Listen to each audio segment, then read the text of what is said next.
اعوذ باللہ من الشیطان الرجیم بسم اللہ الرحمن الرحیم۔ میرا نام سید فیاض احمد ہے۔ میں گورنمنٹ UPS ملک پورہ زون ماور کا استاد ہوں۔ میں آج چھٹی جماعت کی اردو کتاب کا سبق نمبر 12 جس کا نام ہے شیر میسور ٹیپو سلطان پڑھانے جا رہا ہوں۔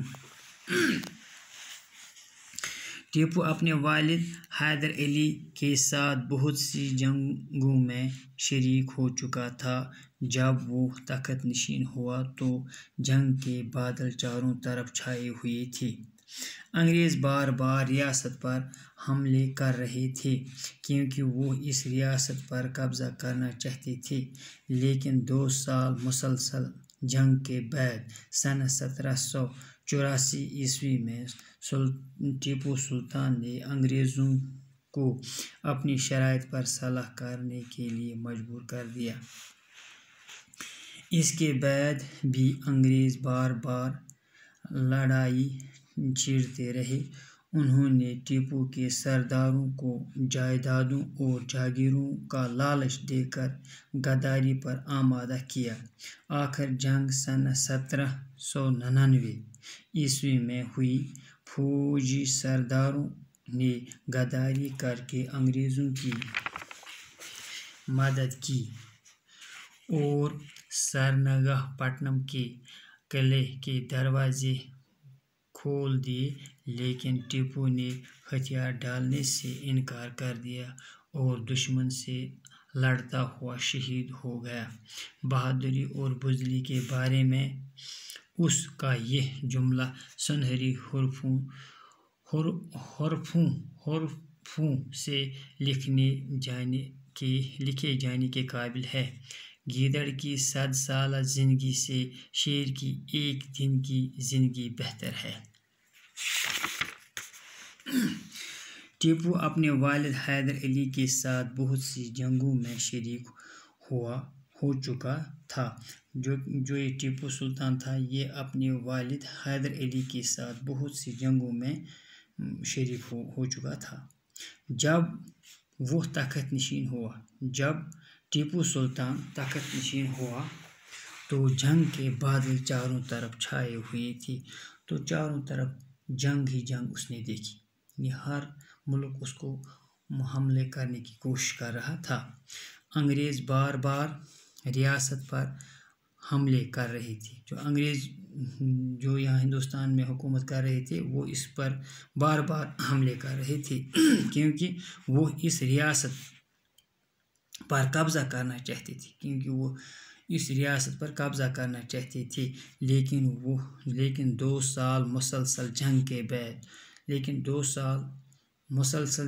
بعد 1784 عیسوی میں ٹیپو سلطان نے انگریزوں کو اپنی شرائط پر صلح کرنے کے لیے مجبور کر دیا، لیکن 2 سال جنگ لڑنے کے بعد 1784 عیسوی میں ٹیپو سلطان نے انگریزوں کو اپنی جو اس کی شرط تھی ان کو منوانے کے لیے ان کو تیار کر دیا، ان کو آمادہ کر دیا، ان کو مجبور کر دیا اس کی شرط ماننے کے لیے۔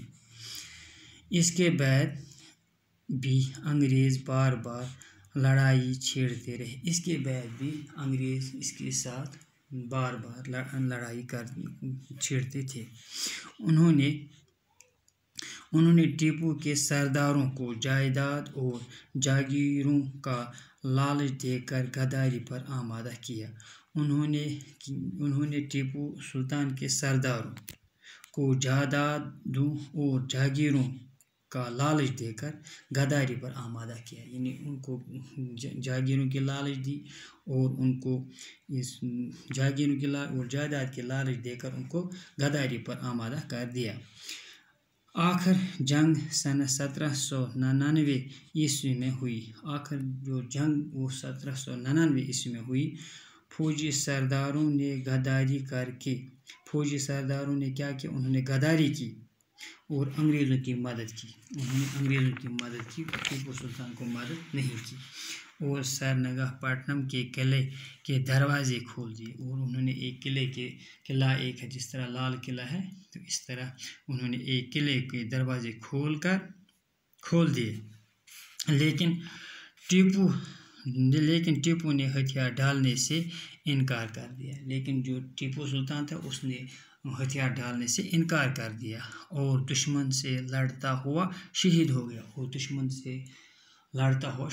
یعنی آخری دم تک اس نے دشمن کے ساتھ لڑائی لڑی۔ بہادری اور بزدلی کے بارے میں اس کا یہ جملہ سنہری حروفوں سے لکھنے کے قابل ہے۔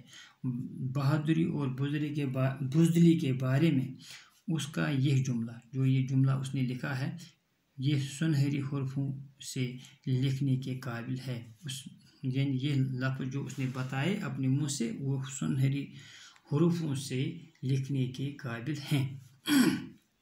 اس نے بتایا گیدڑ کی 100 سالہ زندگی سے شیر کی ایک دن کی زندگی بہتر ہے۔ جو گیدڑ ہے، گیدڑ کی 100 سال کی زندگی سے بہتر ہے شیر کی ایک ہی دن کی زندگی، کیونکہ جو گیدڑ ہے وہ ڈرپوک ہے، وہ ڈرنے والا ہے، جو شیر ہے وہ کسی سے ڈرتا نہیں، لہذا ڈرنے کی وجہ سے گیدڑ کی زندگی کے 100 سال بہتر ہے ایک دن شیر کی ایک دن کی زندگی سے۔ انشاءاللہ باقی ہم کل پڑھیں گے، باقی وسلام۔